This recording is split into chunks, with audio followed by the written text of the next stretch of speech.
एक बार फिर स्वागत है आपका। आज का हमारा टॉपिक है केमिकल काइनेटिक्स। काइनेटिक्स के अंदर हम लोग पढ़ेंगे जीरो ऑर्डर, फर्स्ट ऑर्डर, उनके हाफ लाइफ, उनके के, उनके कंसंट्रेशन रिलेशंस, उनके ग्राफ और किस तरह के क्वेश्चंस आते हैं वो डिस्कस करेंगे। तो शुरू करते हैं केमिकल काइनेटिक्स। काइनेटिक्स है तो ऑब्वियसली बात है कि आपकी रिएक्शन किस स्पीड से हो रही है, कितनी देर में प्रोडक्ट बन रहा है, कितनी देर में हमारा रिएक्टेंट कम हो रहा है, टेम्परेचर का क्या इफेक्ट है, इन सब चीज़ों पर डिस्कशन होना है। यहाँ जो सबसे पहली चीज़ है वो है लॉ ऑफ मास एक्शन। किसी भी कंपाउंड की कोई भी रिएक्शन अगर है तो रेट जो होती है वो डायरेक्टली प्रोपोर्शनल होती है उसके एक्टिव मास के। ये लॉ ऑफ मास एक्शन बोलता है कि कोई भी रिएक्शन है उसके रिएक्टेंट के कंसंट्रेशन के डायरेक्टली प्रोपोर्शनल होती है। हम लोग क्या करते हैं, यहाँ से इसको हटा के एक इक्विलिब्रियम देते हैं और साथ में हम लोग लिखते हैं कंसंट्रेशन। ये है लॉ ऑफ मास एक्शन, ठीक है। लेकिन यहाँ जो पावर्स हैं, सपोज कि मान लीजिए दो रिएक्टेंट थे, ठीक है। अब इन दोनों रिएक्टेंट की जो स्टाइकियोमेट्री है वो कुछ है, तो काइनेटिक्स ये कहता है कि रेट एक्चुअल में किस पर डिपेंड कर रही है। ये जो n1 है और ये जो n2 है, ये जरूरी नहीं है कि हमेशा इंटीजर वैल्यू हो या हमेशा पॉजिटिव वैल्यू हो। ये नेगेटिव भी हो सकती है, जीरो भी हो सकती है, इंटीजर भी हो सकती है। इन दोनों का एक्चुअल सम वही हमारा क्या होता है, ऑर्डर ऑफ रिएक्शन, कि रियल में किस पे डिपेंड कर रही है। सपोज कि बी पे डिपेंड ही नहीं कर रही तो बी के लिए ये जीरो, और ए पे डिपेंड कर रही है और ए पे भी 2 पावर पे डिपेंड कर रही है, तो ऑर्डर जो हो जाएगा वो 2 + 0 दैट इज 2। तो एक्चुअल में केमिकल रिएक्शन कौन से रिएक्टेंट पे डिपेंड कर रही है और उसकी भी किस पावर पे डिपेंड कर रही है, वो हमारा होता है ऑर्डर। तो हमारे इस चैप्टर में हम लोग जीरो ऑर्डर, जब किसी पे डिपेंड ही ना करें, और फर्स्ट ऑर्डर के बारे में डिस्कस करेंगे। सेकेंड ऑर्डर का फॉर्मूला जरूर लिख दूंगा मैं। तो जीरो ऑर्डर वो तब जब रेट ऑफ रिएक्शन किसी भी रिएक्टेंट के ऊपर डिपेंड ना करे। रिएक्टेंट आप कितना भी लो, रेट हमेशा कांस्टेंट ही रहे, तब हम उसे कहेंगे जीरो ऑर्डर। डायरेक्टली प्रोपोर्शनल हो तो फर्स्ट ऑर्डर, पावर 2 में हो तो सेकेंड ऑर्डर। ये प्रैक्टिकल है, ये जो ऑर्डर है वो एक प्रैक्टिकल क्वांटिटी है, ठीक है। आप डायरेक्टली नहीं बता सकते। जैसे मैंने लिखा 2a + b is giving c, इसके लिए अगर रेट लॉ लिखूंगा ना, लॉ ऑफ मास एक्शन से, तो ऑब्वियसली बात है मैं यही लिखूंगा a पावर 2 और b। बट ऑर्डर जो होगा ना, ऑर्डर वो उसके लिए मैं लिखूंगा rate equals to k a power n1 और b power n2। I don't know whether it is n1 is 2 और b1 is 1 और नो, मुझे नहीं पता। ये सब चीज़ें कहाँ से आएगी, ये n1 और n2 की एक्चुअल वैल्यू कहाँ से आएगी, प्रैक्टिकल से। तो ऑर्डर ऑफ रिएक्शन एक प्रैक्टिकल क्वांटिटी है, ठीक है। इसका लॉ ऑफ मास एक्शन में आपने क्या पावर लिखा है या क्या स्टैकियोमेट्री है उस पर डिपेंड नहीं करता। एक्चुअल डिपेंडेंसी हमें प्रैक्टिकल करके चेक करनी पड़ेगी। उससे रिलेटेड भी कुछ क्वेश्चंस आते हैं तो हम लोग जरूर डिस्कस करेंगे उनको। तो आज हम बात करें जीरो ऑर्डर की। सीधा सीधा फार्मूला लिखूंगा, सीधा सीधा उन सब का डेरिवेशन तो अभी करना नहीं है, अभी इतना समय है नहीं हमारे पास। तो हम जीरो ऑर्डर के लिए लिखते हैं k, ये होता है x/t। x क्या है, number of moles of dissociation. Suppose कि a is converting into b, initially ये 1 था, ये 0, 1 - x और ये ये 1 बन जाएगा, ये x बन जाएगा, -x x। तो ये x क्या है, डिसोसिएशन जो हुआ है वो t टाइम में, ये t = 0 और ये t टाइम में जो डिसोसिएशन हुआ है वो। तो ये जीरो ऑर्डर का फॉर्मूला है। तो ये एक तरह से कंसंट्रेशन ही है। ये x क्या है, कंसंट्रेशन टर्म, और कंसंट्रेशन टर्म है तो ऑब्वियसली बात है इसकी यूनिट क्या होगी, मोल पर लीटर, मोल लीटर इनवर्स, और टाइम की यूनिट आपको पता ही है, सेकेंड इनवर्स। तो जीरो ऑर्डर के लिए सीधा सा ये फॉर्मूला हम लोग लिख सकते हैं। और हम लोग क्या करेंगे इसमें, जीरो ऑर्डर के लिए हाफ लाइफ क्या होगी, तो टी हाफ जो होगा वो x क्या होगा, जो इनिशियल कंसंट्रेशन है उसका हाफ, ये होगा T half equals to a/2k। Half life है तो हाफ लाइफ है, ऑब्वियसली बात है सेकेंड ही होगी इसकी यूनिट, तो इसकी यूनिट लिखने की क्या जरूरत है, हाफ लाइफ है ये तो। अब कुछ ग्राफ्स देख लेते हैं। जैसे जीरो ऑर्डर के लिए हम लोग बोलते हैं कि जो कंसंट्रेशन है वो बिल्कुल डायरेक्टली इस तरह से डिक्रीज होती है। तो ये क्या है हमारी कंसंट्रेशन, और ये जो पॉइंट है जहाँ मैक्सिमम कंसंट्रेशन है इसको A0 लिख देते हैं। टाइम के साथ ये इस तरह से डिक्रीज होती है। और अगर हाफ लाइफ हम लोग रेट लिखना चाहें तो जो रेट है रेट ना लिख के टी हाफ का फॉर्मूला, टी हाफ का अगर बनाए हम लोग तो हमें दिख रहा है कि यहाँ पे टी हाफ जो है वो डायरेक्टली प्रोपोर्शनल है इनिशियल कंसंट्रेशन के। तो हम लोग कैसे लिखेंगे, डायरेक्टली प्रोपोर्शनल है तो ऑब्वियसली बात है कि 0 से होता हुआ ये ग्राफ बनेगा। ये ए ऐसे लिख देता हूँ, ए कंसंट्रेशन ऑफ जो भी रिएक्टेंट है वो। तो 0 ऑर्डर में इस तरह के 2 ग्राफ हैं और ये दोनों फॉर्मूला है, ये दोनों ध्यान में रखने, इससे रिलेटेड क्वेश्चंस पूछे जाते हैं। फर्स्ट ऑर्डर है, इसके लिए एक हमें रेट लॉ निकाल के उसका इंटीग्रेशन करना पड़ता है। तो इंटीग्रेटेड रेट लॉ का फॉर्मूला लिख रहा हूँ, लॉग ए अपॉन ए माइनस एक्स। आप में से किसी ने अगर इसको इस तरह से याद नहीं किया हुआ है तो हो सकता है आपने इसको ऐसे याद किया होगा, A is the initial, so A not या आर नॉट जो भी किया हो, और ए टी। ए लिखने की आदत मुझे है, हो सकता है आपको रिएक्टेंट का आर लिखने की आदत हो, तो आर नॉट, और मीनिंग तो वही होता है और कुछ नहीं है। This is the initial one, this is the initial one, शुरुआत कहाँ से कर रहे हो आप, और this is the at T time बाद क्या रेट कंसंट्रेशन है रिएक्टेंट का। तो ये हमारा एक इंटीग्रल रेट फॉर्मूला है, तो ये हमेशा आपको ध्यान में रखना है। यहाँ पर जो के है उसकी यूनिट देखनी है, सेकंड इनवर्स होती है। कंसंट्रेशन आपस में कैंसिल आउट हो जाएंगे, सिर्फ 1 अपॉन टाइम बचेगा, तो सेकंड इनवर्स इसकी यूनिट होती है। ठीक है। अब इसके अलावा टी हाफ का एक फॉर्मूला पूछा जाता है सिंपल सा, वो है 0.693 अपॉन के। यहाँ पे कंसंट्रेशन टर्म किसी नाम की नहीं है, कुछ भी नहीं है। अच्छा, दोनों चीज़ें लिख लेते हैं, एक तो ये कंसंट्रेशन टाइम के साथ कैसे कम होती है, और दूसरा टी हाइफ का कंसंट्रेशन के साथ क्या रिलेशन है। तो जैसे यहाँ पे हमने स्ट्रेट करा था ना, यहाँ पे स्ट्रेट नहीं होता है, यहाँ पे एक्सपोनेंशियली कम होता है, इस तरह से कम होता है। ठीक है। और टी हाफ और ए, क्योंकि इसकी कंसंट्रेशन चाहे कुछ भी हो, टी हाफ सेम रहेगी, तो कांस्टेंट का कर्व बनता है। ठीक है। तो इससे रिलेटेड कुछ क्वेश्चंस हैं, वो हम लोग डिस्कस कर लेते हैं, और भी जो चीज़ें आएंगी वो बीच में डिस्कस करते रहेंगे। तो देखिए पहला क्वेश्चन क्या है हमारा आज का, for the reaction N2O5 2NO half O2 the value of rate of disappearance of N2O5। अच्छा, इसको लिखने का तरीका देखिए, जब भी आप डिसअपीयरेंस लिखेंगे तो ऐसे लिखेंगे minus of D change in concentration of N2O5 upon dt। अगर स्टाइक्योमेट्री दे रखी है तो ठीक, क्योंकि ये सारी चीजें जो कैलकुलेशन होती है वो हमेशा पर मोल में होती है, 1 मोल में। अब इसका 1 मोल जब डिसअपियर होता है तो इसके 2 मोल्स बनते हैं, तो rate of appearance of NO2 जो है इसके डिसअपियरेंस से तो आधी हो गई ना एक तरह से देखा जाए तो हम लोग जब इसको इक्वेट करते हैं, जो रिएक्टेंट साइड है उनके लिए नेगेटिव, जो प्रोडक्ट साइड है उनके लिए पॉजिटिव लिखते हैं। तो हम लोग क्या लिखेंगे, change in concentration of NO2, ठीक है, अपॉन dt टाइम। लेकिन इक्वेट करना है, देखना जब ये ब्रेक हो रहा है तब ये डबल बन रहे हैं, तो ऑब्वियसली बात है ये डिसअपियर हो रहा होगा, तो ये डबल आ रहा होगा। तो हम लोग इक्वेट करने के लिए इसको 1/2 से मल्टीप्लाई कर रहे हैं, मतलब डिवाइडेड बाय द स्टाइक्योमेट्री करते हैं ताकि इक्वेट हो जाए। ऑब्वियसली बात है 2 इधर भेज देंगे तो डबल हो जाएगा ना। तो इसका जो रेट ऑफ डिसअपियरेंस होगा जब ये 1 मोल गायब होता है तब ये तो 2 मोल बनते हैं ना, तो इसका बनने का रेट इसके डिसअपियरेंस के रेट्स का डबल हो गया एक तरह से। तो ये हमने 1/2 किया, इस 2 को इधर भेज दो तो यहाँ डबल आ जाएगा, तब हम इन दोनों को इक्वेट कर पाएंगे। इस वजह से ये स्टाइक्योमेट्री से डिवाइड करते हैं और कुछ भी नहीं है।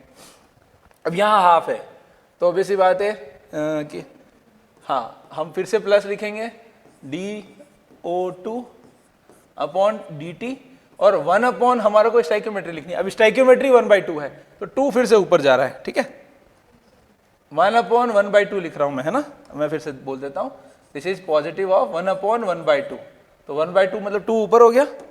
ओके, तो मैं यहां फिर से लिख रहा हूं पॉजिटिव 2, तो ये इक्वेट हो गए। अब दिया क्या है, डिसअपीयरेंस ऑफ N2O5 दिया है, इसका मतलब यह है कि आपको ये गिवन है, क्या वैल्यू गिवन है, ये वाली, the rate of formation of NO2 and O2। तो NO2 का पूछा है तो 2 से मल्टीप्लाई कर लो, तो इसका जो डबल आ रहा है, इसका डबल कितना होता है, 6 का डबल 12.25 का 12.5, 12.5 ऐसा कोई ऑप्शन है, ये -3 है, ये देखो -2 कर दिया, मतलब यही ऑप्शन हो गया एक तरह से, एक ये रहा, दोनों है। तो ये तो होने नहीं है, सेम तो नहीं है, देखो सेम वैल्यू नहीं है, हाफ है इधर, तो ये 2 इधर जाएगा ना, इसको 2 से मल्टीप्लाई करेंगे तब जाके इसके इक्वल होगा। हमको ये निकालना है और हमको ये निकालना है, ठीक है। ये निकालने के लिए 2 से मल्टीप्लाई किया तो ये वाली वैल्यू आ रही है।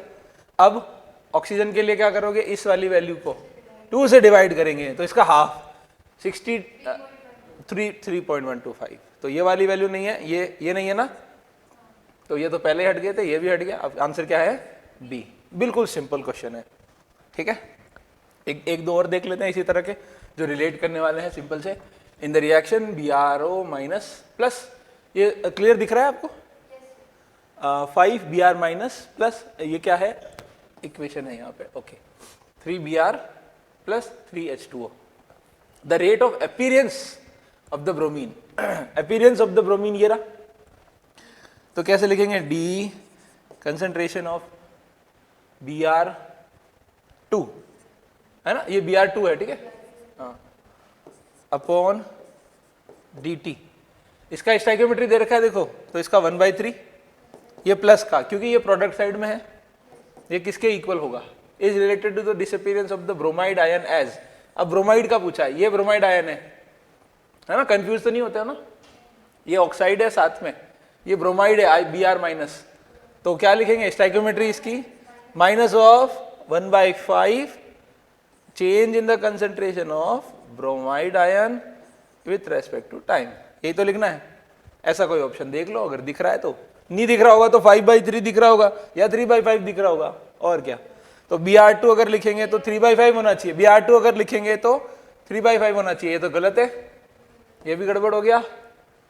Br2 लिखेंगे तो 3/5 होना चाहिए, पर साइन नहीं लगाया इन्होंने, देखो नेगेटिव साइन भी है ना हमारे पास, तो यहाँ पे साइन नहीं लगाया, डी ऑप्शन है। बहुत इजी है, आराम से कर सकते हैं, बहुत इजी क्वेश्चन आते हैं। Consider the reaction, ammonia Haber process के थ्रू बनता है, द इक्वालिटी रिलेशनशिप बिटवीन, इन दोनों के बीच में रिलेशनशिप बताना, ऑब्वियस सी बात है, ये अपीयर हो रहा है तो प्लस के साथ होगा, और स्टाइकियोमेट्री 1/2, ये डिसअपियर हो रहा हो तो माइनस के साथ होगा, ऑब्वियस सी बात है, और 1/3, तब जाके दोनों को इक्वेट कर देंगे हम लोग। तो ऐसा कोई ऑप्शन देख लो जिसमें माइनस के साथ 1/3 हो,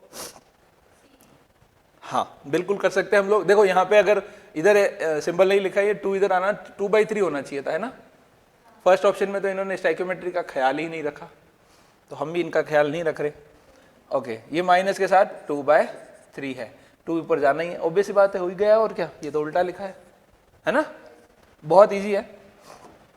इसी तरह से the composition of phosphine, pH3 की बात हो रही है। अच्छा, ये टंगस्टन, ये क्वेश्चन जो है ना, वैसे तो 12th क्लास के अंदर एक सरफेस केमिस्ट्री चैप्टर है, उसके अंदर क्या होता है, एडजॉर्प्शन की बातें होती हैं। तो एक जो सरफेस है, उस सरफेस पे मेटलिक सरफेस है, यहाँ पे जैसे कौन सा मेटल लिया है, टंगस्टन, W, बड़ा W, है ना, ओके। तो इसकी सरफेस के ऊपर कोई गैस एड्जॉर्ब होती है, गैस के मॉलिक्यूल इस पे क्या होते हैं, एड्जॉर्ब होते हैं। एड्जॉर्प्शन तो समझते होंगे, क्या, बिल्कुल, ओनली सरफेस, अंदर कच नहीं जाते, ये सरफेस पे यहाँ पे अटैच हो रहे हैं। तो जब ये अटैचमेंट हो रहा होता है ना, तब तो वो फर्स्ट ऑर्डर होता है, ठीक है। जब ये कंप्लीटली लो प्रेशर की बात कर रहा हूँ, क्योंकि अभी खाली सरफेस है, तो मॉलिक्यूल आके इसके ऊपर अटैच होने लगेंगे, ठीक है, ये लो प्रेशर की बात है। हाई प्रेशर करेंगे तो मॉलिक्यूल बहुत सारे ज़्यादा अटैच हो जाएंगे। जब कंप्लीट पूरी सरफेस फिल हो जाएगी ना, तो उसके बाद फर्स्ट ऑर्डर रिएक्शन नहीं रहेगी, वो कन्वर्ट हो जाएगी, जीरो ऑर्डर में कन्वर्ट हो जाएगी। उसका रीज़न क्या है, पूरी सरफेस ऑक्यूपाइड हो जाएगी, अब कोई जगह बची नहीं है किसी भी मॉलिक्यूल के लिए। तो ऐसा कोई ऑप्शन देख लीजिए, फॉस्फीन है टंगस्टन के ऊपर, लो प्रेशर में फर्स्ट ऑर्डर होता है, सही बात है। Rate is proportional to the surface coverage, rate is inversely, inverse नहीं होता, rate is independent, rate of decomposition is very slow. क्या बोलेंगे, rate is proportional to the surface coverage. ये कब की बात हो रही है, लो प्रेशर हो। जब हाई प्रेशर होगा तो जीरो ऑर्डर बोल देंगे, तब वो डिपेंड नहीं करेगी। क्यों नहीं करेगी, क्योंकि हमारी सरफेस ऑलरेडी ऑक्यूपाइड हो रखी है। तो ये रिलेट किया है सरफेस केमिस्ट्री को। कब पूछा था ये, 2016 में पूछा था, ठीक है। आगे बढ़ रहे हैं। For a reaction between A and B the order with respect to A is 2 and with respect to B is 3। अच्छा, आप भी बताया था मैंने, लॉ ऑफ मास एक्शन लिखते हैं, रेट इक्वल्स टू के, और ऐसा बोल रहे ए इज 2, ए के रेस्पेक्ट में 2 ऑर्डर है, बी के रेस्पेक्ट में 3 ऑर्डर है। क्या है? 3। The concentration of both A and B are doubled. इसको मैंने लिखा rate 1।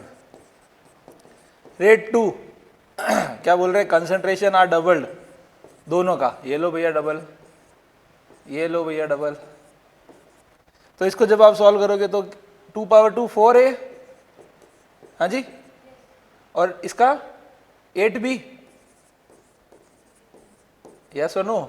2 power cube, 2 into 2 into 2 that is 8, 8 into 4 कितना हुआ? 30, कितना? 32। अरे 32 के a पावर 2 b पावर 3 ऐसे लिख सकते हैं। और ये वाली वैल्यू क्या है? ये तो R1 है, रेट 1 है ना, तो रेट 1 का 32 टाइम्स हो जाएगा, बस। और क्या कर सकते हैं? सिमिलर क्वेश्चन एक और होगा, और भी होंगे। In reaction a plus B is giving product, rate is doubled when concentration of b is doubled. Rate कब डबल हुई? जब b डबल किया। Rate increase by the factor of 8 when the concentration of both the reactant are doubled. इसको कैसे कैसे करते हैं? ऐसे लिखते हैं, रेट 2 अपॉन रेट 1। पहले सिर्फ b के रेस्पेक्ट में बात करें। b के रेस्पेक्ट में मान लीजिए जो हमारा जो हमारा ऑर्डर है वो है y, हमें पता नहीं अभी। b जो पहले b था ना, क्या किया है? b इज डबल्ड, तो अब b कितना होगा? 2b। मैंने डिवाइड किया यार, कुछ भी नहीं किया। अरे हमें पता है ना, रेट जो होता है वो हमेशा k और जो भी कंसंट्रेशन होती है वो होता है। तो हम यूं भी कह सकते हैं ना, rate is directly proportional to the concentration of reactant. तो वैसे ही वही फॉर्मूला यूज करके मैंने लिखा है रेट 2 अपॉन रेट 1, ऐसे करके लिखा है, ठीक है। और इक्वेट करके दोनों कंसंट्रेशन। तो पहले कितना था b, बाद में डबल किया तो डबल पावर y। इस ऐसा करने से रेट का क्या हुआ? Rate is doubled. इसका मतलब क्या? 2r upon r। पहले जो r1 था वो r2, 2r हो गया, डबल हो गया, तो 2b upon b, y, r से कैंसिल हो जाएंगे। 2 इक्वल्स टू 2 पावर y, तो y इक्वल्स टू कितना हुआ? 1। ये देखो ना 1, ओके है, तो y इक्वल्स टू 1, मतलब b के रेस्पेक्ट में तो 1 आ गया। तो b के रेस्पेक्ट में 1 आ गया, तो ये ऑप्शन नहीं होगा, ये ऑप्शन नहीं होगा, खत्म। अब a की बात करें, a और b दोनों को डबल किया तब 8 टाइम्स हो गया, तो कोई बात नहीं, फिर से लिख देते हैं, यहाँ लिखा हुआ है हमारे लिए। a और b दोनों को डबल किया, इसकी पावर 1 आ गई हमारे पास, आ गई ना, अभी आई। a को भी डबल किया, ये लो। तो जब ऐसा किया तो रेट का क्या हुआ था? अभी बताया, रेट का क्या हुआ? 8 टाइम्स हो गया। 8 R1 क्या हुआ? 8 R1 upon R1 equals to 2 power 1, है ना, b से b कैंसल, और बोलो 2 पावर x हमें निकालना है। अभी पता नहीं है ना ऑर्डर क्या है, यहाँ तो 1 था, यहाँ x, ये 1 कहाँ से आया था? इस वाले से, हमने यहाँ निकाला था, और 8 टाइम्स हो गया, तो 8 equals to 2 power 1, 2 power x। x निकाल सकते हो कैसे? This is 2 power 3, this is 2 power 3, और इसको कैसे लिखेंगे? Basis are same, so we can ऐसा कर सकते हैं। अब दोनों को इक्वेट कर लो, तो x प्लस 1 इक्वल्स टू क्या है? 3, तो x इक्वल्स टू 2। ऑब्वियस ही बात है, यहाँ 2 रखोगे ना तभी तो पावर 2 होगी, तभी 4 होगा, 4 इंटू 2 दैट इज 8। क्या आंसर है? डी। ओके है, कर सकते हैं, आराम से आगे बढ़ रहे। हाँ जी, तो इस तरह का जो क्वेश्चन आपको दिया जाता है, इसमें आपको क्या ऑब्जर्व करना है कि कहाँ चेंजेस नहीं हो रहे हैं। यहाँ देखिए सेकेंड और थर्ड जो हमारे पास डेटा है, उन सेकेंड और थर्ड डेटा में हमारा जो ए है वो चेंज नहीं हो रहा, देखो चेंज नहीं हो रहा, लेकिन ये क्या हो रहा है? डबल। अगर ये डबल हो और ये डबल हो रहा हो और ये भी डबल है, तो इसके रेस्पेक्ट में ऑर्डर 1, ये डबल है और ये 4 टाइम्स है, तो इसके रेस्पेक्ट में ऑर्डर 2। ऐसा करना होता है ऑरली, तो ऐसा कर सकते हैं हम लोग। तो मैं क्या कर रहा हूं? Third data equal upon second data, तो मैं क्या लिखूंगा? Rate upon this rate, third वाली अपॉन दिस वाली, ठीक है। अब ये तो चेंज हो ही नहीं रहा ना, तो इन दोनों को आपस में डिवाइड करेंगे तो 1 आएगा, तो इसके रेस्पेक्ट में तो हम ऑर्डर निकाल ही नहीं पाएंगे, तो हम लोग सिर्फ बी के रेस्पेक्ट में निकाल रहे हैं। तो बी के रेस्पेक्ट में कैसे निकालेंगे, बी थर्ड वाले डेटा में 0.4 था, इसमें 2 था, और ऊपर क्या लिखूंगा मैं x, बी के रेस्पेक्ट में x मान रहा हूँ और इसके y, जो भी आप x y आपकी इच्छा हो जैसे मान सकते हो, अरे कोई नाराज ना हो जाए, लो इसका x इसका y। अब ठीक है, तो ये y, ये 2 टाइम्स हो गया, तो 2 पावर y। यहाँ पे कितना टाइम्स है, ये 4 टाइम्स है, दिख रहा है क्या 4 टाइम्स, श्योर है? अरे ये देखो ये है, ये 28.8 इंटू 10⁻² है, तो 7 इंटू 4 टाइम्स है ना 28, तो ये 4 टाइम्स। ओके, तो this is 2 power 2, 2 power y, तो y इक्वल्स टू 2, तो a के रेस्पेक्ट में तो आ गया। अब सॉरी b के रेस्पेक्ट में तो आ गया, अब a के रेस्पेक्ट में करना है, मैं कलर चेंज कर देता हूँ। तो चेंज फर्स्ट में 4 टाइम्स हो रहा है, इसमें कोई चेंज नहीं हो रहा, तो 4/1 कर दो। क्या करना है, 4/1, 4/1, 4/1 करेंगे तो क्या आ रहा है देखो, 2.4/6.0 इंटू 10⁻² इंटू 10⁻3, ये भी 24 इंटू 10⁻3 है, कितने टाइम्स में कट गया, 4 टाइम्स। ओके, यहाँ पे b तो निकलेगा नहीं क्योंकि b 0.1 है, तो सेम है, हम a की बात कर लेते हैं। a कितना है, ऊपर 0.4, नीचे कितना है 0.1, पावर x हमें निकालना है, कितना टाइम्स है, 4 टाइम्स है, 4 टाइम्स है पावर x, तो x कितना हुआ बोलो, 1, x1 y2, तो x1 y2, x1 y2 दिख रहा है। ओके, आगे बढ़े, हाँ जी, हाँ ये भी अच्छा, दोनों 2010 की है, ये 12 का है। हाँ, एक क्वेश्चन देखा था मैंने, वो रिपीट हुआ है, 3 बार रिपीट हुआ है, 2000 में, फिर 2019 में, और उससे पहले एक बार 2011 में भी एक ही क्वेश्चन था, फिर मैंने हटा ही दिया, मैंने कहा इतना इजी क्वेश्चन तो अब थोड़ी ना आना है। ठीक है, the reaction of hydrogen and iodine monochloride is given as this. अभी ऐसे गिवन है, अब हमको प्रैक्टिकली पता नहीं है, तो हम लोग ऐसा नहीं कह सकते कि इसके लिए पावर 2 है या इसके लिए पावर 1 है, ऐसा कुछ हम कह ही नहीं सकते।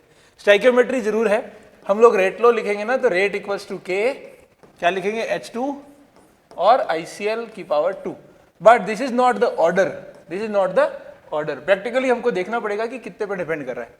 The reaction is first order with respect to H2, ये लो इन्होंने बोल ही दिया, क्या बोला, ये प्रैक्टिकली कह रहे हैं कि रेट H2 के लिए फर्स्ट ऑर्डर है और ICl के लिए भी क्या है, फर्स्ट ऑर्डर। ICl के बारे में एक चीज और बताना चाहूंगा, इसका नाम है इंटर हेलोजन कंपाउंड, यहाँ कहीं लिखा है, नहीं लिखा है, इंटर हेलोजन कंपाउंड। ये जो है ना, ये कार्बन डबल बॉन्ड कार्बन की प्रेजेंस को शो करते हैं, पता लगाने के लिए काम में आते हैं। ठीक है, हेलोजन हेलोजन है आपस में, तो दोनों के रेस्पेक्ट में 1 है। फॉलोइंग मैकेनिज्म वर प्रपोज्ड, मैकेनिज्म ए, मैकेनिज्म बी। ए से तो लग रहा है ना इसके लिए 2 है और इसके लिए 1 है ना। मैकेनिज्म बी क्या कह रहा है, ये रिएक्शन जा रही है, एक स्टेप ये हो रही है, H2 ICl स्लो स्टेप है, ये H2 ICl फास्ट स्टेप है। रेट डिटरमाइनिंग स्टेप हमेशा कौन सी होती है, स्लो। स्लो स्टेप कौन सी होती है हमेशा, क्या लिखते हैं इसको, RDS, rate determining step, slow step होती है। क्यों होती है, क्योंकि नहीं ऐसा नहीं है।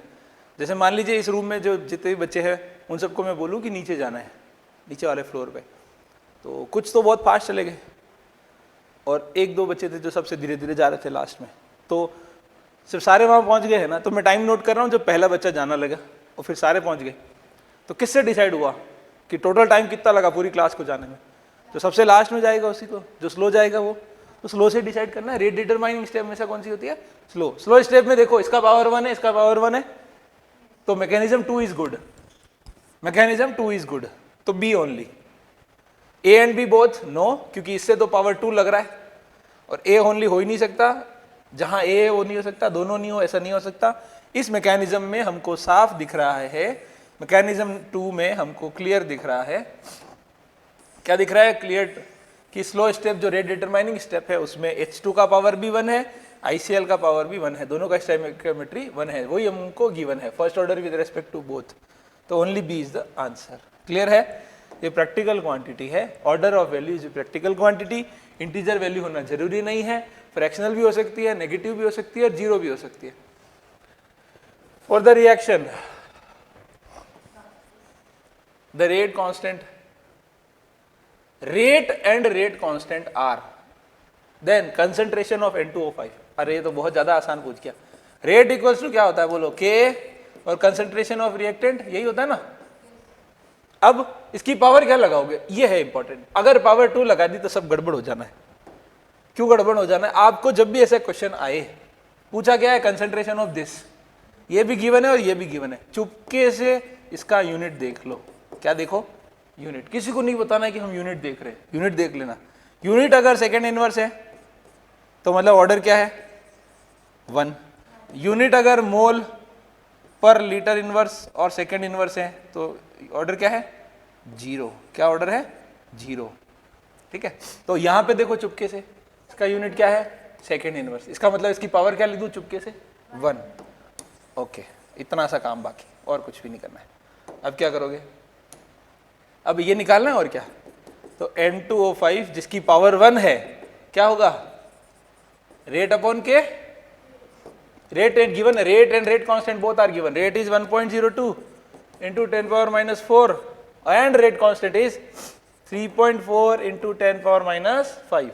बताइए कितनी बार, हाँ जी, इसको मैं 5 कर दूं तो ये 10.2 हो जाएगा, 10.2 अपॉन 3.4, ये तो कैंसिल हो जाएंगे। कितने टाइम्स हो रहा है, 3 टाइम्स, ऑलमोस्ट 3 टाइम्स। 3.4 भी है तो एग्जैक्ट देख, वैसे तो 10 पावर माइनस 5 तो होना ही नहीं है, ये तो कट जाएंगे ना, समझ आ रहा है, तो 3 टाइम्स है। ओके, है ना, आगे बढ़ रहे।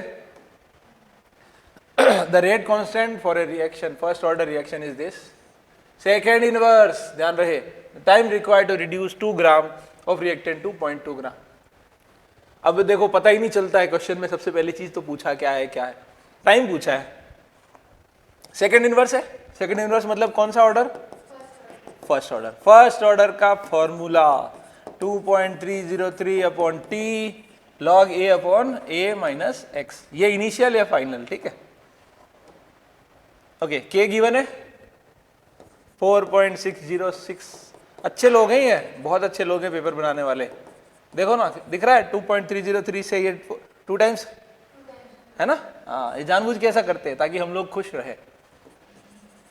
ए इनिशियल कंसेंट्रेशन, इनिशियल कितना था 2 gram, final concentration 0.2, initial upon final 2 upon 0.2, ठीक है, या 2.0 अपॉन 0.42। सॉल्व करेंगे, टी निकालना है, क्या निकालना है, टी। तो टी इक्वल्स टू क्या लिखोगे, 2.303 upon 4.606 into 10 power minus 3 log, point हटा दूं, 10 आ जाएगा, लॉग 10, लॉग 10 की वैल्यू 1, हाँ नहीं बोलो 1, ये कितना टाइम्स हो गया, 2 टाइम्स, तो 1/2, और ये 10 पावर माइनस 3 ऊपर 1000, 5 है क्या। ओके, बढ़े आगे। The correct difference between first and second order reaction, first order और सेकेंड ऑर्डर में डिफरेंस बताना। The rate of first order reaction does not depend on reactant concentration. हाँ, क्या बोला, आए, rate of first order does not depend, ऐसा होता है क्या, रेट ऑफ फर्स्ट ऑर्डर तो डायरेक्टली डिपेंड होता है। ओके, तो इसको मैं पढ़ूं क्या, आगे नहीं पढ़ूं, the rate of second order does not depend, ये तो फालतू बातें कर रहा है। The half life of the first order, अच्छा इसके लिए मैं बता देता हूँ, टी हाफ इक्वल्स टू जो होता है ना, टी हाफ इनवर्सली प्रोपोर्शनल होता है a power n-1, n equals to 0 रखो, 0 ऑर्डर के लिए क्या होगा, 0 रखोगे तो a पावर -1 ऊपर चला जाएगा, है ना, डायरेक्टली प्रोपोर्शनल होता है। फर्स्ट ऑर्डर के लिए 0 रखोगे, सॉरी 1 रखोगे, 1 - 1 0, a पावर 0 1, तो t हाफ क्या होता है, a पावर 0 के, मतलब क्या, नॉट डिपेंड, क्या बोलेंगे, नॉट डिपेंड। फर्स्ट ऑर्डर के लिए t हाफ डिपेंड नहीं करता, ये क्या कह रहा था, रेट डिपेंड नहीं करता, ये तो गलत बात होगी। Half life of the first order reaction does not depend, ये भी क्या कह रहा है, डज नॉट, सही है। सेकेंड ऑर्डर लो लो लो लो, अभी देख रहे हैं, टी हाफ सेकेंड ऑर्डर 2 - 1 क्या बचेगा,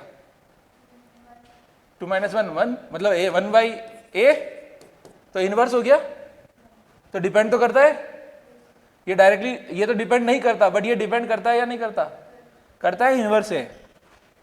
the half life of the second order does depend, सही बात है, ट्रू ही तो पूछा है, ठीक है। First order reaction can be catalyse, A second order reaction can not be catalyse. कैसी बातें करते हो, कैटलाइज तो सब में यूज हो सकता है ना, कैसी बातें कर रहे हैं। The rate of first order reaction does not depend on the reactant concentration. First order भी बोल रहा है और does not depend on the reactant भी बोल रहा है। फर्स्ट ऑर्डर ही इसलिए है क्योंकि रिएक्टेंट की 1 पावर पे डिपेंड कर रहा है ना।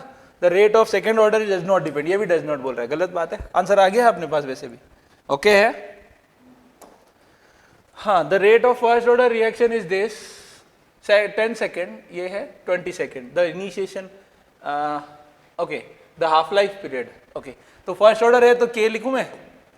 फर्स्ट ऑर्डर के लिए के, फर्स्ट ऑर्डर के लिए हाफ लाइफ का फॉर्मूला पता ही होगा, T half life equals to 0.693 upon K, okay है। तो K equals to 0.693 upon T half, और के का एक फॉर्मूला और हमको पता है 2.303 upon T log are not. याद करा है, क्या याद कर रखा है आपने, कोई बात नहीं, इनिशियल अपॉन फाइनल, ठीक है। हाँ, चाहे रेट दे रखी हो चाहे कंसंट्रेशन दे रखी हो, ये रिएक्टेंट लिखा है वैसे तो मैंने, ऐसे डब्बा बनाना पड़ेगा। तो यहाँ पे इन्होंने क्या किया, 10 और 20 सेकेंड में रेट की बातें करी है। पहले रेट इतनी थी, बाद में कितनी हो गई, ये कितने सेकेंड्स में देखना, पहले इतनी थी बाद में इतनी हो गई, मतलब इनिशियल यहां से और फाइनल ये रही, ओके। 10 सेकेंड में और 20 सेकेंड में, है ना। तो कितना टाइम लगा टोटल, 10 सेकेंड ही तो लगे। या फिर यहां लिखूं 20 - 10, समझ तो जाओगे। 0.693 अपॉन टी हाफ, सॉल्व करते। टी हाफ निकालना है हमको, है ना। तो 0.693 upon T half equals to 2.303 upon 10 log 4/3 होगा क्या ये, हाँ जी 4/3। तो 2.303 अपॉन 10, इसको कैसे लिखूंगा, 2 log 2 माइनस log 3, सही है। 2 log, ये अपॉन में है ना इसलिए 2.303 अपॉन 10, 2 log 2, log 2 की वैल्यू 0.3, तो 0.60, ये 0.47, मतलब कितना 0.13, है ना, इंटू 2.303 अपॉन 10, और इधर क्या चल रहा था 0.693 अपॉन टी हाफ। तो टी हाफ निकाल लो यहाँ से, टी हाफ कितना आ जाएगा, ये इधर मल्टीप्लाई करेंगे 0.693 अपॉन इंटू 10 अपॉन में क्या 2.303 0.13, सॉल्व करेंगे कितना आएगा लगभग, ये 3 टाइम्स दिख रहा है, कितना आ जाएगा लगभग, ये 3 टाइम्स दिख रहा है, देखो देखो 3 टाइम्स, अरे इसको देखो ना 10 से मल्टीप्लाई करूंगा 6.9 हो जाएगा, और ये 2.3, 3 टाइम्स, और नीचे क्या है 13 है ना, तो पॉइंट हटाएंगे तो ऊपर 100 आएगा। देखो मैं वापस करके बता देता हूँ, ऐसा करना सीखो। 4 ऑप्शन दूर दूर है, देखो दूर दूर है क्या, 24, 34, 54, 44, है ना, दूरी तो है, बहुत दूर है। टी हाफ वापस लिख रहा हूँ 0.693 इंटू 10 अपॉन 2.303, क्या है 0.13, सही कह रहा हूँ। ये पॉइंट हटा दिया, ऊपर 100, ओके। ये इसको मल्टीप्लाई करेंगे तो 6.9 हो जाएगा, तो ये ऑलमोस्ट 3 टाइम्स, हाँ जी ये ऑलमोस्ट 3 टाइम्स है। अगर मैं इसको कहूँ कि ये 4 टाइम्स हो तो लगभग 4 टाइम्स बोल सकता हूँ ना, 12 है तो, और ये 24, 25 के आसपास, सही। एग्जैक्ट करना चाहो तो आपकी मर्जी, टाइम वेस्ट करना चाहो तो आपकी मर्जी, क्लियर है। For a reaction activation energy is this and the rate constant is this, the rate constant at 400 kelvin. Temperature kelvin relation होता है log K2 अपॉन K1 equals to EA upon 2.303 R 1 upon T1 minus 1 upon T2, okay. ये simple सा formula है, और यहाँ पे हम लोगों को इक्वेशंस में सारी वैल्यूज रखनी है। For a reaction activation energy 0 है, ठीक है। कितने बढ़िया लोग हैं, कितने अच्छे लोग हैं, कॉन्सेप्ट पता होना चाहिए, बाकी सब बेकार चीजें हैं। जीवन में यहाँ पर मोक्ष मिलने वाला है, इसको देखो आप। 200 केल्विन पे दे रखी है वैल्यू, और 400 पे पूछी है, तो 400 को हम K2 लिख रहे हैं और K1 क्या है 1.6 इंटू 10 पावर 6 इक्वल्स टू ये 0, तो ये 0 और यहाँ कुछ भी आया सब कुछ 0। बढ़िया लोग है ना, ये पावर 10, तो K2 इक्वल्स टू क्या होगा K2 अपॉन K1 इक्वल्स टू, वैल्यू बाद में देखते हैं, K2 अपॉन 10 की पावर 0, लॉग हटाएंगे तो ऐसे ही होता है ना, लॉग हटाना तो आता है, लॉग का जो बेस है ना उसकी पावर में यहाँ सामने, हाँ ठीक है। तो किसी का भी पावर 0 मतलब 1 मतलब K2 इक्वल्स टू K1, तो जो K2 है वही K1 है, जो गंगाधर है वही शक्तिमान है B। ये वाला जोक अब पुराना हो चुका है, क्योंकि आप लोग उस जमाने से नहीं हो जिन्होंने गंगाधर शक्तिमान देखा हो।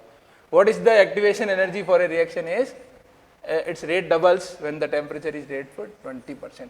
ये जो है ना, इसके लिए हमेशा एक चीज ध्यान रखो कि rate at T2 time and rate at T1 time, इसके लिए एक फॉर्मूला होता है सिंपल सा।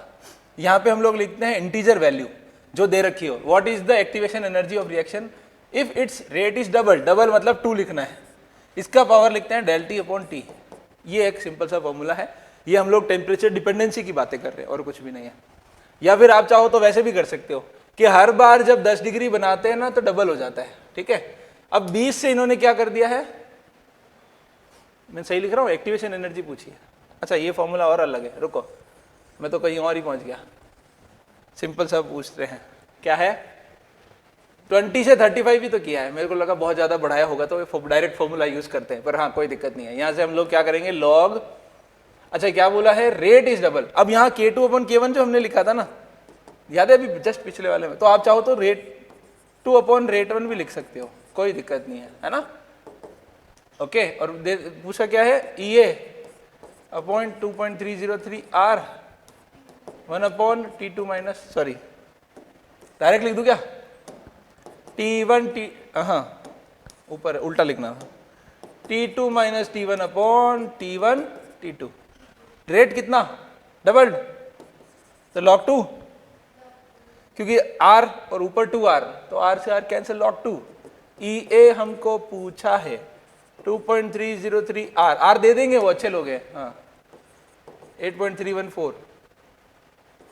टेम्परेचर का खेल देखना है, कितना डिग्री का चेंज है दिख रहा है 15 डिग्री का, तो डिफरेंस तो 15 ही आएगा, पर डिग्री सेल्सियस में कभी कैलकुलेशन नहीं करें, कसम खा लें। मुझे याद आ गया, एक तो मैंने कसम खिलाई है आपको, जब इलेक्ट्रोकेमिस्ट्री के अंदर आप कैथोड माइनस एनोड करते हो तो SRP लिखना है।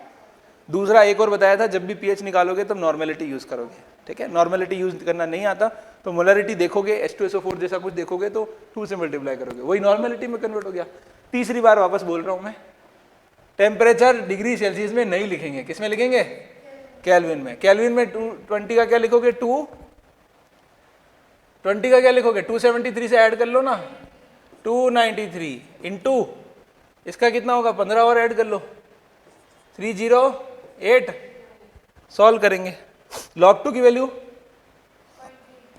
ओके, तो EA इक्वल्स टू क्या लिखूं 0.3 इंटू 2.303 इंटू 8.314, अरे यार तो बहुत सारे हैं।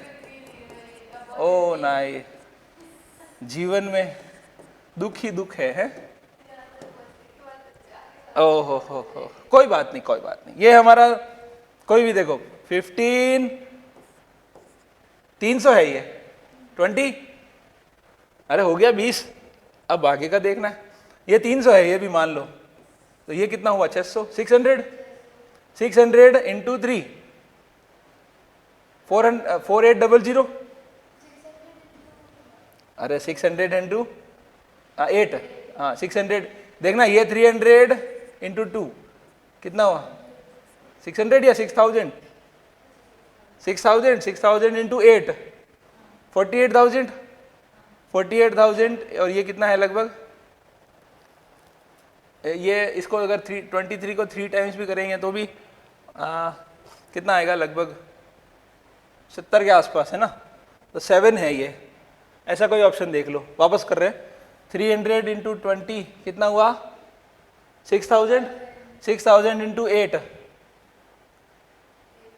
48,000, 48 आ गया, 48 और ये लगभग कितना है 48, और इन दोनों को भी मल्टीप्लाई कर ही लो आपस में, ये लगभग 23 है ना, 23 3 टाइम्स कितना होता है, ऑलमोस्ट 60, 70 के आसपास, बहुत बढ़िया। तो 70 के आसपास है, और ये कितना था अभी हमारा, हाँ 48,000, 48,000 मतलब 50 मान लो, और 7 पंजे 35, लगभग 35,000 के आसपास, 35,000 के आसपास। ये रहा, ये के दिख रहा है ना, हाँ हो गया क्या, हाँ ऐसे ही करना है, ठीक है, ऐसे जीवन में घबराना नहीं है, ठीक है। In a zero order reaction for every 10 degree, हाँ ये मैं कह रहा था, फॉर एवरी 10 डिग्री, जब भी 10 डिग्री राइज होता है ना, तो क्या कह रहा है, रेट डबल हो जाता है। अब 10 से 100 करना, या तो आप ऐसे कर लो कि जब 20 हुआ होगा तो 2 × 2, फिर 30 हुआ होगा तो 2 × 2 × 2, ऐसे करते रहो, या फिर ऐसे कर लो, रेट 2 अपॉन रेट 1, ठीक है, इक्वल्स टू क्या होगा, 2 जो इंटीजर है डबल हो रहा है, power del t upon T. तो बाद वाली पावर मतलब कि rate at 100 degree Celsius, rate at 10 degree Celsius किसके बराबर होगी, 2 पावर, डिफरेंस कितना है 100 minus 10, 90 upon 10, 9 times 2 power 9 sorry 2 power 9, या तो ऐसे कर लो, या फिर 40 होगा तो 2 2 2। अगर आपके पास बहुत समय है, दूसरे कोई सवाल आते नहीं है, तो आराम से करते रहिए, है ना, फिर 9 तक पहुंच जाओगे तो यहीं आ जाओगे वापस, ठीक है। तो 2 पावर 9 कितना होता है, 2 × 2 × 2, 2 × 2 × 2, हाँ ऐसे कर लो, ये 8, ये भी 8, ये भी 8, 64, और 64 × 8, 512, ओके, कर सकते हैं। The rate constant K1 and K2 for the two different reaction are given respectively. The temperature at K1 equals to, दोनों को इक्वेट कर दो, क्योंकि इन्होंने बोला है ना, तो बराबर कर दो, 10 power 16 e to the power minus 2000 upon t equals to 10 power 15 e to the power minus 1000 upon t। तो ये कैंसिल कर लूं, इधर 10 बच गया क्या, अपॉन टी, इधर कुछ नहीं बचा, minus 1000 upon T. Natural log ले रहा हूं, ln 10 है ना, माइनस 2000 अपॉन टी, और ln e तो 1 ही होता है, क्यों 1 होता है, क्योंकि ln का मतलब ही log e होता है, log e ये 1 होता है, log 10 वो भी 1 होता है, मैंने लिख ही नहीं रहा, तो इधर क्या बचेगा, माइनस 1000 अपॉन टी। ln 10 को log 10 करोगे तो 2.303 log 10 की वैल्यू, अरे नेचुरल लॉग को कन्वर्ट करते हैं ना, मैं लिख देता हूँ log 10, तो log 10 की वैल्यू 1, इसको इधर भेज देता हूँ, तो 2.303 किसके इक्वल होगा, बोलो, 2000 upon T minus 1000 upon T, that is 1000 upon T, सही है, t इक्वल्स टू 1000 अपॉन 2.303, ऐसा कुछ है क्या ऑप्शन, मुझे लगा अभी इसको सॉल्व करना पड़ेगा, हाँ मुझे लगा ऐसा कुछ, तो मैं बोलता अभी क्या पता है 4 टाइम्स से थोड़ा ज्यादा वाला जो आंसर हो, क्योंकि 25 होता ना तो 4 टाइम्स होता ना, तो 4 और ऐसा कुछ ज्यादा वाला हो, तो पर ऐसा कुछ बोला ही नहीं अच्छे लोगों ने, कितने अच्छे लोग हैं, है ना, कर सकते हैं। चलिए, increase in concentration of the reactant of reaction leads to change in, concentration अगर बढ़ाएंगे तो क्या होगा, एक्टिवेशन एनर्जी पे कोई फर्क पड़ता है, हीट ऑफ रिएक्शन, थ्रेशोल्ड या कॉलिजन फ्रीक्वेंसी। कॉलिजन जो होते हैं ना वो हमेशा डिपेंड करते हैं नंबर ऑफ मॉलिक्यूल्स पे, फ्रीक्वेंसी क्या होती है, बार बार टकराने की फ्रीक्वेंसी कह रहे हैं, ज्यादा मॉलिक्यूल होंगे तो ज्यादा चांसेस रहेंगे ना, तो अगर आप कंसंट्रेशन बढ़ाते हो तो कॉलिजन फ्रीक्वेंसी बढ़ती है, हीट ऑफ रिएक्शन नहीं बढ़ती, थ्रेशोल्ड भी नहीं बढ़ती और एक्टिवेशन भी नहीं बढ़ती, ठीक है। आगे बढ़ रहे, ये अभी आया था 21-22 का क्वेश्चन है शायद, the slope of Arrhenius plot, अच्छा आरएनएस इक्वेशन होती है के A e to the power E upon R T, log ले रहा हूं, ln के, स्लोप की बात हो रही है, स्लोप से रिलेट करते हैं, ln के नेचुरल लॉग ln ए माइनस ये ई अपॉन आर टी आगे आ जाएगा, और यहाँ क्या लिखूँ, एल एन ई की वैल्यू तो 1, या 2 स्टेप में करना चाहो तो L N E to the power minus E upon R T, जो आगे भेज देंगे तो एल एन ई की वैल्यू 1। अब इन्होंने कहा है, भाई साहब ने क्या कहा है, एल एन के वर्सेज 1/t, ठीक है, एल एन के वर्सेज 1/t, मतलब यहाँ 1 होगा ऊपर तो 1/t, तो ये क्या है y, ये c, ये माइनस एम एक्स, तो माइनस एम किसके इक्वल है, जो स्लोप है हमारा वो क्या है, माइनस ई अपॉन आर, क्या है, माइनस ई अपॉन आर। तो first order reaction is this, ये स्लोप दे रखा है, तो minus of E upon R equals to minus of 5 × 10⁻3। The value of E for the reaction, choose the correct option, R भी given है, कितने बढ़िया लोग हैं, माइनस से माइनस तो कैंसल, ई इक्वल्स टू 8.314 लिख देता हूं पहली बार, बाकी कितने के आसपास, 8 × 5। हाँ क्यों सोच रहे हो, जब दूर दूर तक दिख रहा है। हाँ ये आया है, 21 का क्वेश्चन है, कोई दिक्कत, अरे डायरेक्ट कर लो। चलिए तो काइनेटिक्स यहीं समाप्त करते हैं, नेक्स्ट वीडियो में हम लोग बात करेंगे थर्मोडायनेमिक्स के बारे में। आज के लिए इतना ही, धन्यवाद।